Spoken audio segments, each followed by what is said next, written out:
అనగనగా ఒక ఊరిలో భగీరథ అనే శిల్పకారుడు ఉండేవాడు. ఒకసారి అతను అడవిలో నడుచుకుంటూ వెళ్తుండగా ఒక బండరాయి కనిపిస్తుంది. అతను వెంటనే తన సంచిలో ఉన్న ఉలిని తీసుకొని ఆ రాయిని చెక్కడం ప్రారంభించగా, ఆ రాయి నాకు చాలా నొప్పిగా ఉంది, దయచేసి నన్ను వదిలే అని అంటుంది. అప్పుడు ఆ శిల్పకారుడు చేసేదేం లేక అక్కడి నుండి ముందుకు వెళ్తాడు. అప్పుడు అతనికి ఇంకో బండరాయి కనబడుతుంది.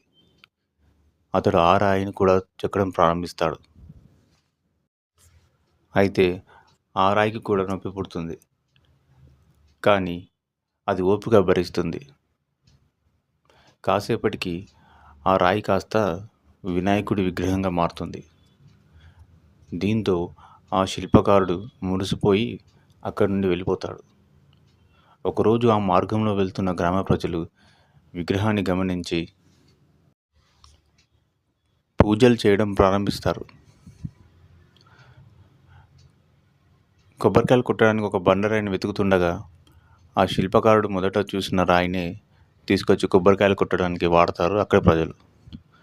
ఒక్కొక్క కొబ్బరికాయలని కొట్టేసరికి ఆ రాయి దెబ్బల మీద దెబ్బలు తగిలి ఇలా అనుకుంటుంది, అయ్యో, ఆ రోజు ఉలి దెబ్బలు ఓడ్చుకొని ఉంటే ఈరోజు ఇన్ని దెబ్బలు తినాల్సిన అవసరం ఉండేది కాదు కదా అని బాధపడుతుంది.